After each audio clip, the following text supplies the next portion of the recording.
Good job. Let's talk about some lore, yo. Let's go. Go on. Oh, you know what, bro? I deserve a bumper. I want a bumper. Okay. Where'd you put his bumper?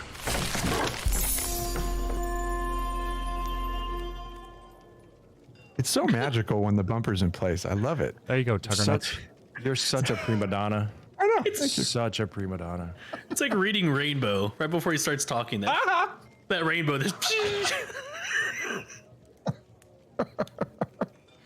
Friends, we are doing a lore lesson breakdown on, actually it was 2 weeks ago, our part 2 lore lesson on the ancients, and that series is going to continue because there's a lot to know.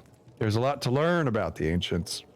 But in last week's episode, if you missed it, you can check it out on either the audio podcast or you can hit it up on the YouTubes where we have the video broken down for you.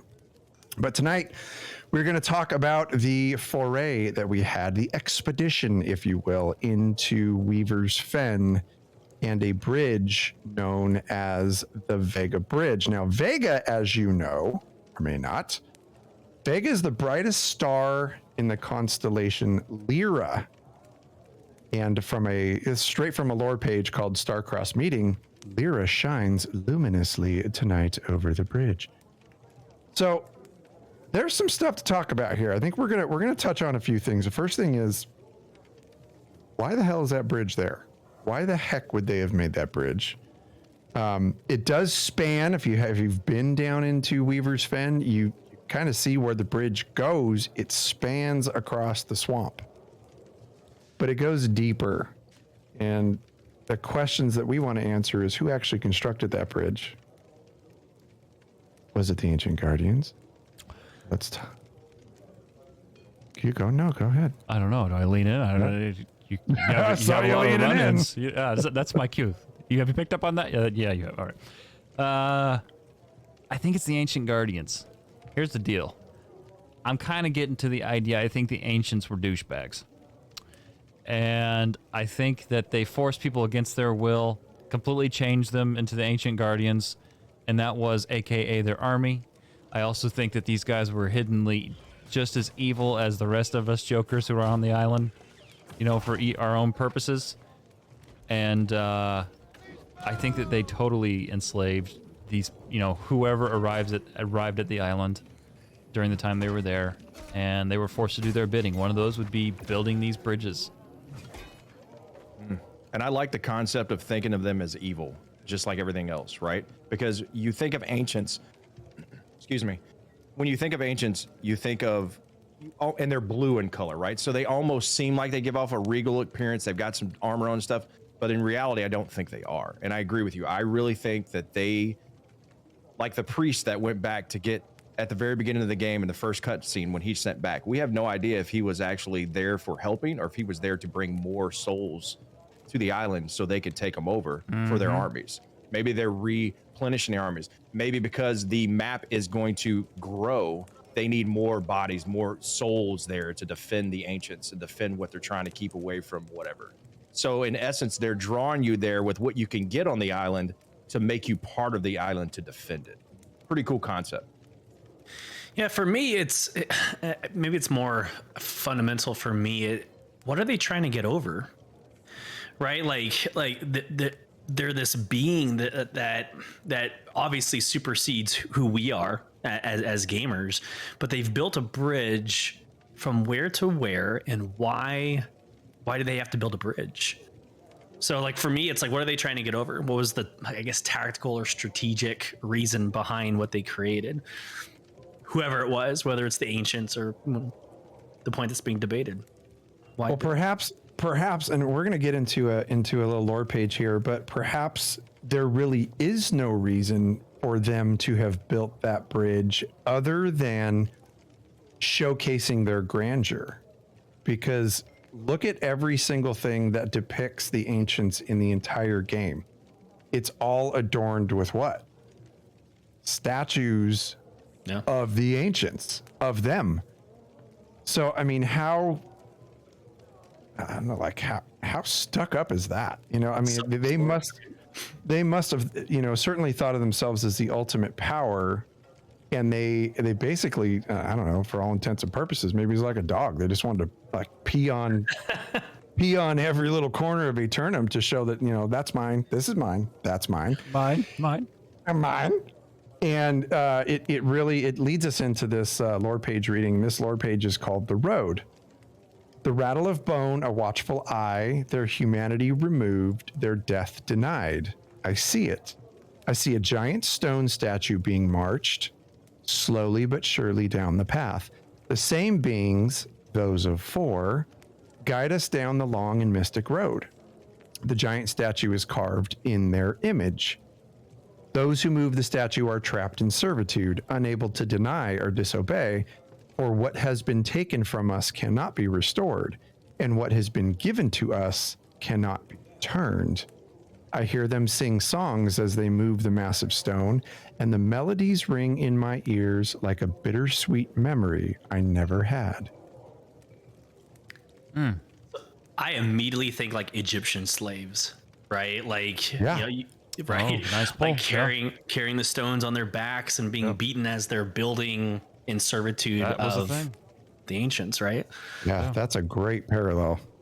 That was the thing. You think about how they looked at the Egyptians. The Egyptians came off as gods. The ancients maybe portrayed themselves as gods, even if they weren't, and had them erect these statues to make that more evident. Because you remember all of the pharaohs, they projected themselves as gods. Think about the movie 300, and you know, the core enemy. He was thought of as a god until the spear cut him and the blood came out, and he was shown to be. So maybe they did that to portray themselves as gods when in essence they aren't. Maybe they are corrupted or controlled by the ancients, or they are the ancients, and all the ancients are the keeper of the powers. Right. So they're making themselves out to be gods to maybe make people worship them so they can take them over easily. Because if you see something as a god, then you see them as something that can support you, help you, maybe make your life better.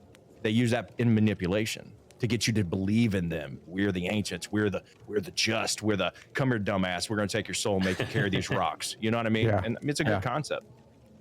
It's actually interesting that you would say that that they were trying to portray themselves as gods, because we're going to dive into that part next week. So it's a great parallel. I wish I could just cover it all right now because it's really good stuff. But so one of the things that this did for me in particular is, if you look at the perspective of how this lore page was written, and you know, we're gonna read some more here, but that lore page was written, from what I can gather, by one of those in servitude, which would have been one of their ancient guardians. And it blows me away that the ancients are watching them as they carry this giant statue down the road, and the person who is being that is writing this is perceived to be an ancient guardian. So this leads us to believe that ancient guardians, although they can't talk, they can process thought, and they can write about their experiences. It's interesting. So they're way more cognitive than we thought. Yes, and it's very similar to the corrupted. That was a mystery that the corrupted had that's gotten uncovered. They're not just mindless husks. So I'm gonna push back just a little bit. Let's do this little dance.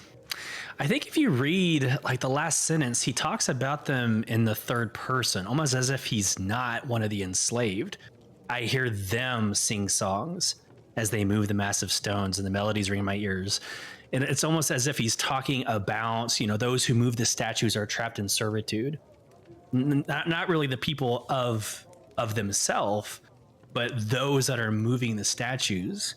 So is it a squire? Is it somebody who maybe is a slave, but in a different capacity than one that's having to build these structures? It's a weird dynamic. For me, I think the way it is spoken is speaking from someone who has a high regard for themselves, and they're looking down at them as servants. And that's why I think it's an ancient that spoke this, because I feel like there's some condescension in the text. And that's where I gather my thought process. I feel like it's an ancient talking about the servants in a position where I feel sorry for these things, but we need them. Maybe that's it. Very interesting point by Tellarian Gaming in chat. They might have mastered the power of Aeternum at their height, and their corruption poisoned their power. I want you to hold on to that thought as we progress here through this lore breakdown, because that's a very good thought. Another real quick thing here that I want to make mention of is that they say, I hear them sing songs as they move the massive stone, and the melodies ring in my ears like a bittersweet memory I never had. That one kind of resonates with me because in this lore lesson, we do talk about the ships. As those ships get closer to shore, the crews of those ships being overtaken and hearing some kind of a mesmerizing melody. Sirens. And yeah, sirens. Siren Queen. Could it potentially be the Siren Queen is luring people in, and her song plays for these enslaved as they do the will of the ancients? Speculation? I don't know. Let's hit this next lore page. It's called The Flood. It's called The Flood. Truths drowned, resting under the surface, hiding away ancient sins, hiding away ancient curses. I see them, the beings with 4 arms. I feel myself sinking under the water, my ears only hearing bubbling and sloshing. As I hold my breath, my chest tightens as my strength leaves me. I can't sense what, but something is pulling me under the surface, and soon I shall run out of air. As my mind leaves me and my body begins to end its thrashing, I feel the waters surge within me. My lungs begin to fill, but oddly enough, it's not a cold wave entering the core of my body. I feel the water permeating my being, penetrating even to my very bones. I feel as if what was in me is driven out and replaced by the waters. As I break my bondage and rise to the surface, my mind comes back to the world around me. You know, in this one, it's almost like they're illustrating a person undergoing the transformation, right? From human to ancient guardian or ancient servant. But what grabs me the most about this is the story about Isabella and when she drowns her own crew members. You know, and that was one of them the one that wrote this page? You know what I mean? Because that is what she did to them. She drowned them and then they resurrected. So in this situation, how are they writing about the experience if they're mindless? If they don't have a concept of humanity or a concept of language, and this is obviously someone discussing undergoing the transformation from human to ancient, how are they writing this if they're not intelligent enough to write it, right? Right. Kind of says that they wrote their own lore pages. It kind of says that they wrote their own history. And does this prove that they have a process of thought and the ability to communicate, whether it be through voice or through writings? See, I see that, you know, like talking about the transition. I see it as particularly, you know, after the first, was it three sentences. I see the very first part, which I'm kind of going back to the point about the ancients. Truths drowned, resting under the surface, hiding away ancient sins, hiding ancient curses. I see them, the beings with the 4 arms. They are pronouncing this, like they're emphasizing the previous statement when they say it, when they finalize it by saying the beings with the 4 arms. So everything previously stated is describing the beings with the 4 arms in my mind. So that's when I look at that, I see truths drowned. So this person is saying, hey, they're drowning the truths. They're resting under the surface. They're hiding away their ancient sins, hiding away their ancient curses. So I look at this as further accentuating a point that the ancients were not good. The ancients were evil, and they are trying to hide away their sins in these big monoliths, these huge, you know, temples that they've set their ancient guardians, who have no choice regardless to keep hidden. What if this isn't a transformation? What if this is you dying and being resurrected? What That's- if this is that experience, right? Instead Yeah. of you transitioning from a human to an ancient, what if this is just the death cycle that you go through every time you die and come back? Yeah. Right? I mean, there's so many different unknown concepts, but they all make sense. I love your pull on that first part because I didn't see it that way until you said that. And now that I read that, I agree with you. I feel like they're describing the direction that the ancients were taking. They're hiding behind false godhood, right? They're not letting you know that you're not supporting something that's out for your better good. They're out for your control to make you their slave. That's a good catch. Thanks. Yeah, the thing that hits me about this one is that the second paragraph, as my mind leaves and my body begins to end its thrashing, I feel the waters surge within me. My lungs begin to fill, but oddly enough, it's not a cold wave entering the core of my body. And it goes on to just describe this experience of losing your life. I feel as if what was in me is driven out, replaced by the waters. I wonder if the feeling that the ancient guardians have all the time is this feeling of drowning.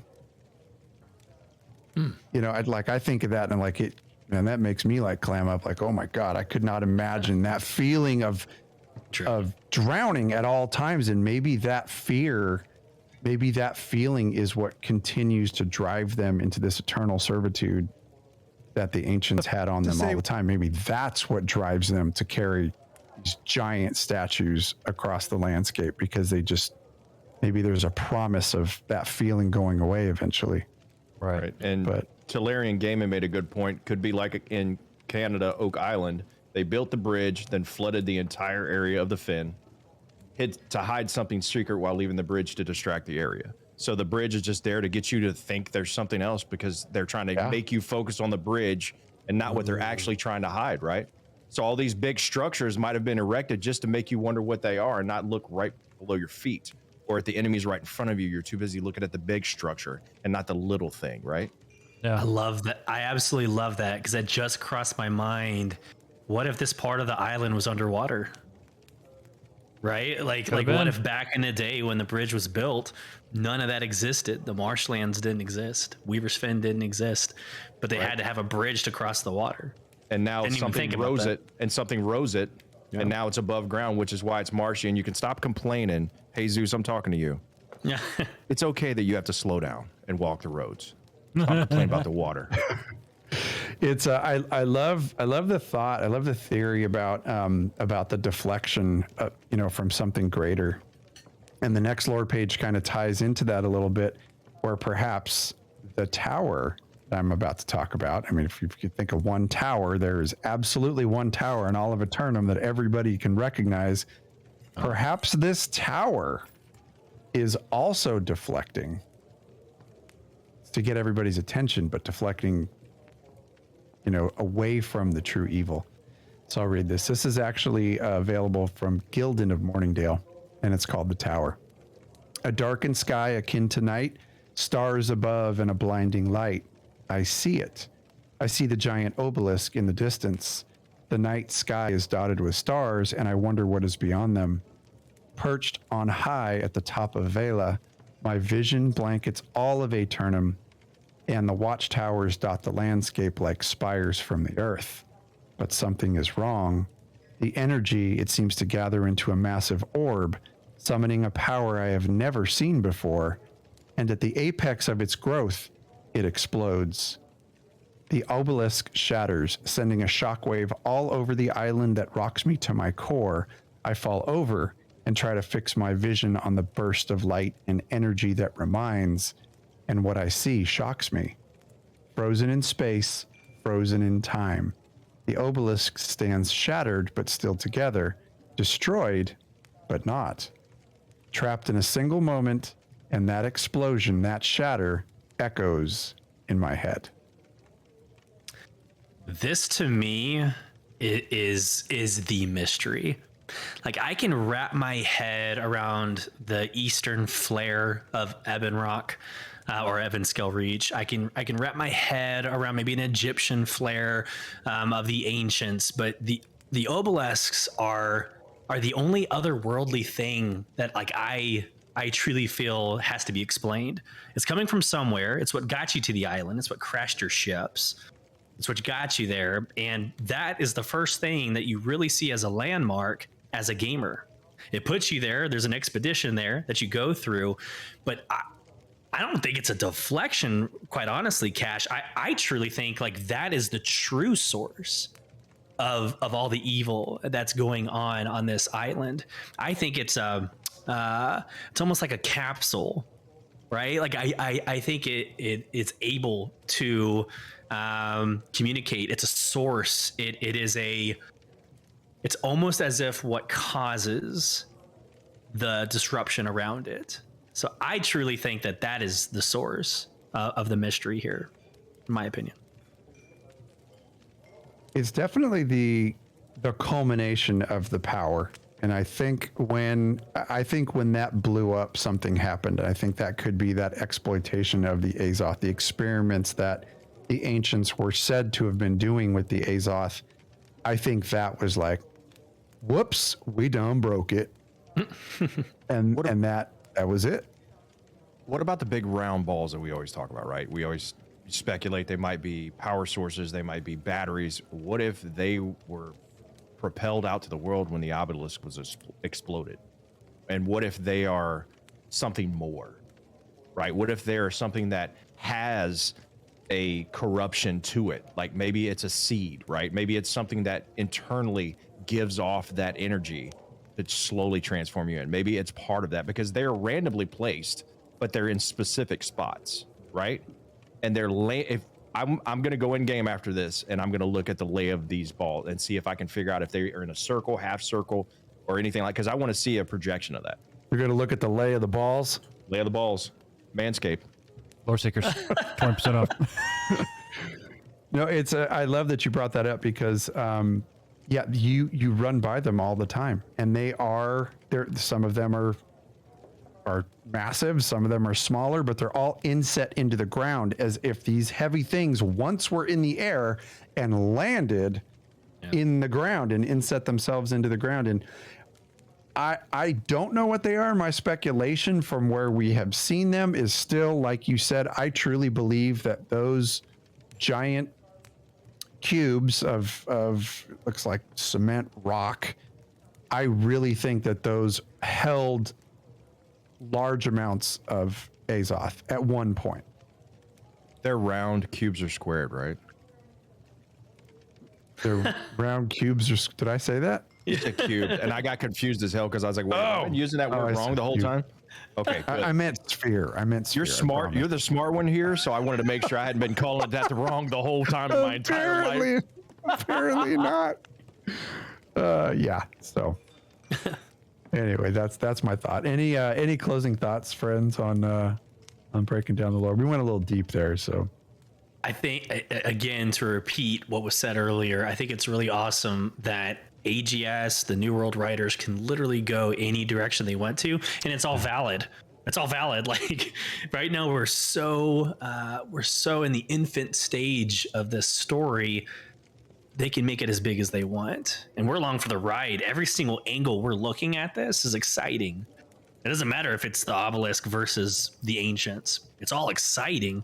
How we get there is the fun part, right? Right. Yeah, the speculation I think is the most fun that I've been having anyway. I mean, like that's why it's taken me so long to level up to max, because I literally just wander around looking at shit like a lot. I wonder what that is. We'll take a screenshot of that. It's almost as if you're seeking lore. It is almost as if I'm seeking lore. Tomorrow you ain't seeking nothing but levels, because I'm gonna put a chain around your neck and I'm dragging you all the way across Aeternum. So, friends, we are slowly unwrapping some of the mystery of the ancients and how their empire expanded, and it's very intriguing to kind of go through this and talk about it as a group. We have discovered, not much unlike the corrupted, the ancient guardians retain their ability to process dot. They perform tasks, although they can't talk. So next week, we're going to release the third installment of our lore lesson on the ancients, and we're going to dive a little bit more into what we think that they were modeled after and where they came from. There you go. Boom.